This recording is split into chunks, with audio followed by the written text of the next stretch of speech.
Hey, this is Joe from Presonus, and today I'm going to show you how to create a simple bus creation macro in Studio One.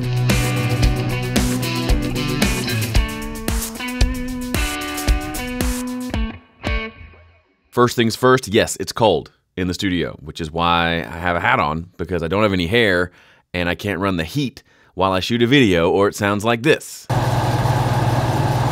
By the way, quick bonus piece of advice, if you wear beanies and you mix, keep that in mind. I mixed a whole song with a beanie kind of down over my ears, and then later on listened to the mix, and it was super bright because these beanies act like little filters on your ears. So I'm not mixing right now, which is why I don't care. I'm just going to show you a software thing. Here's the software thing. Wow, this intro has been weird. Stick with me. Macros. You may not be familiar with them. You may think they're not for you, but I can assure you if this idiot can build a macro, so can you. And I'm going to show you a very simple macro to build. What's the point of a macro? A macro is simply a simple way of pressing one button to do several different tasks inside of Studio One or really any software. Gregor makes fun of me because I use macros all over the place on my computer, but I'm slow to use them in Studio One. I don't know why. Maybe I need to go to therapy. We will figure this out. But today I want to show you one that I created actually a few years ago and I forgot about, but now I want to show you. So the idea is, what tasks, simple like software tasks, are you doing inside of your sessions that you find yourself doing over and over, but these tasks take several steps to do? One solution would be to create a template where that's already done.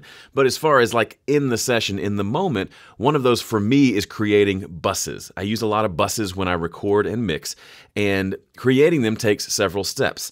Let me show you the process, and then I'll show you the macro I created to make this process easier. Okay, first I'll show you the slow way. I've got these drum tracks here. There are 10 of them.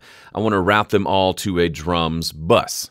So I right-click, I choose Add Bus for selected channels. And then I come over here and I double click on the track and I name this drums. That's the process. It's not a big, huge, involved thing. It's 2 steps: create a bus and then rename the bus. But I tend to do this several times in the session, even just for drums. I'll create a bus for my kick drums. I'll create a bus for my snare drums. And you can see it's not taking tons and tons of time, but it's a couple extra clicks, and it just doing this times. You know, if it's a 10-song album, I have to do this 10 times if I'm not using a template. It just gets old. So I realized, oh yeah, there's actually macros that'll do this for me. So let's build that instead. So let me get rid of these and we'll start over. So first of all, you may not have even known that macros exist. The way to find them is to come to the menu and find something called Macro Organizer. On a Mac, it's under the Studio One menu. That it may be over here somewhere if you're a PC user. But it's there. Open the Macro Organizer, and it looks like this. There are already a ton of macros that exist currently inside of your Studio One installation.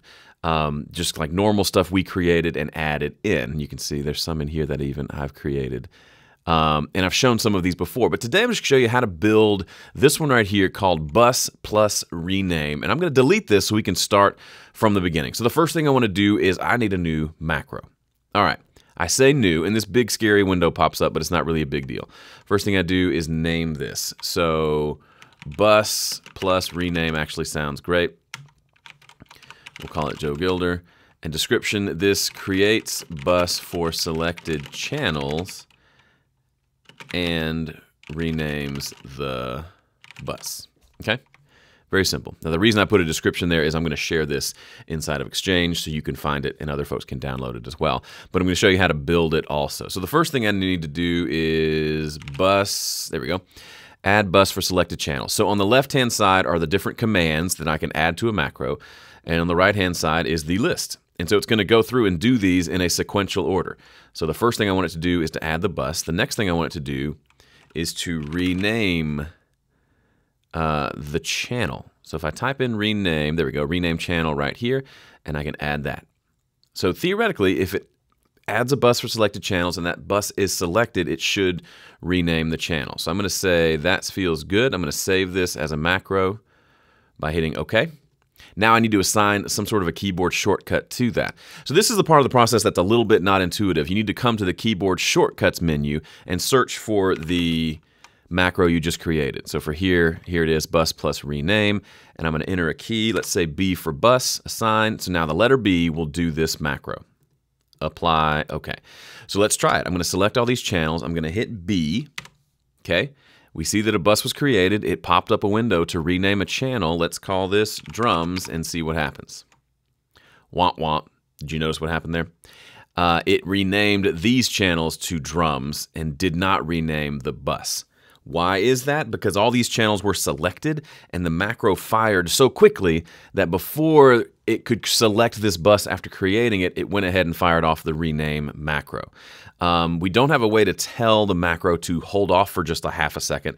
So there is a solution that I could not come up with myself, but Gregor showed me, and it's brilliant. And I'm going to show you. So this is a little behind the scenes inside baseball. We're going to go back to Macro Organizer. We're going to find that one that we created. By the way, if you just click in this menu and start typing, it'll start searching for you. So I just typed the word bus. There it is. We're going to go to edit. Now, what we're going to do is simply tell Studio One to go left a channel and then right a channel, and that's going to give it enough time to have the correct channel selected before we rename the channel. So I'm going to hit left here. There we go. Navigation left. I'm going to add that. And then we're going to hit right so we can navigate back. Navigation right. And I'm going to take the order of these commands and change the order a little bit. I'm going to put console rename channel at the bottom. So now it's going to create a bus, it's going to navigate left, then right, and this is going to be instantaneous. You're not even going to see it, but it's going to give it enough time for this rename channel action to happen on the correct bus, if that makes sense. So I come down here, I hit OK. Now let's close this out and let's try this again. I'm going to delete this bus. All these are now routed to the main output. Let's try it. I select them all, and by the way, to select them all, I click the first one, I hold down Shift and click the last one. Okay. If I want to select specific ones, I hold down Command and just select the ones I want to select. But we're going to select all of them for now. I'm going to press B on my keyboard. Bam, there's a bus created. We have a rename window up here, and I'm going to call this drums. Hit enter, and everything's perfect. So these are all now routed to a drums bus. The drums bus has a name. All is right with the world. Now, here's where this gets cool. Now, if I want to do what I was telling you before, where I want to route these and create a few sub buses here, check this out. I select my clicks. I press B. Oops. I type K, I hit enter. I select my snares, I press B, I type S for snare, I hit enter. I select my toms, I hit B, I type T, I press enter. And I've just created 3 buses for 3 sets of tracks in, a matter of seconds. I'm going to do that again because it was so fun. Kicks, B, K, enter. Snares, B, S, almost typed K, enter. Toms. Now we should probably have like a competition to see who can do this fastest. And obviously you can name these kicks, snares, toms. This is actually what I end up naming them in my session most of the time anyway. That is insanely fast. And you'll note the Studio One behavior is to have these new buses routed to the drums bus, which is expected behavior. Now, final thing, I want to log into my.presonus.com, which for me opens up the Sphere members area. If you're not a Sphere member, it just opens up the normal my.presonus area. But I'm going to navigate to the Exchange portal, and I'm going to hit this plus sign because I want to upload this macro to share with everybody else. Now, how do I find the macro on my computer to upload? It's actually really easy. Open the Macro Organizer. And there's a link at the bottom that says Show Macro Folders in Finder or /Explorer. So I click that, and it opens the folder where these are all located, which, as you may already know, is located inside of my Studio One folder that I've set up for everything involved with Studio One. But here it is, a quick way to get there. And we can see, because I'm sorting by date modified, this is the one that I made today. It's called bus plus rename dot Studio One macro. That's the file. I'm going to click and drag this into here.